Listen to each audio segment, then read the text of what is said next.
This is the Frugal Gardener, and I'm going to do a really quick video on composting. Actually, I think I'm going to call this my almost compost or nearly ready compost. It's kind of a long story, but I'm going to keep it really short.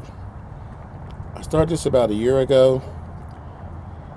It wasn't in this bin, it was in a trash can, and it was a really hot summer, so I kind of put it to the side, and then in the fall I dumped it out and put it underneath a tarp. So the reason I use this tarp is because I was not getting any circulation inside the can, and in order to have good compost you have to have aeration. So it's still underneath this tarp. Now there's leaves under here. I'm about to start my next round of composting. This is year 4 for me, by the way.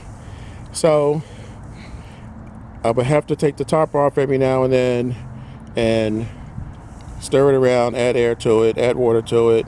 But during the winter, it really wasn't cutting it. We're coming up on spring. This is just after Valentine's Day, so it's February, and I want to be able to use this compost in May. So here we are in the greenhouse. So basically I just shoveled this up, added it in, brought it in the greenhouse, which I didn't really use much this winter. That's another story. Most of this is left intentionally without anything growing because I added biochar and I added charcoal and I added coffee grounds and ground up eggshells, so I wanted to ground the rest. So anyway, this is almost ready, but I have a heat lamp, and underneath this is a mat. I don't think you can really see it, much of it here, but basically here's my timer set up. I think I have this shut down. Oh no, here you go. You can see the timer, and when I hit the switch,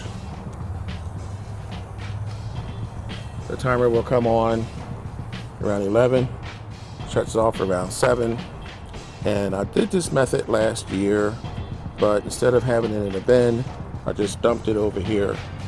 So I'll come out every couple of days, I'll stir it, make sure it gets air, and I'll make sure that it gets moisture so that by the time May rolls around, this will be completed and ready to go. The obvious reason I'm bringing it into my little mini greenhouse is for the heat. So that's your update. I have other composting videos. I'll post the links at the bottom. And as always, I'm asking you to subscribe if you haven't. We're trying to get up to 1,000 members, so please subscribe and tell your friends. In the meantime, enjoy your day and happy gardening.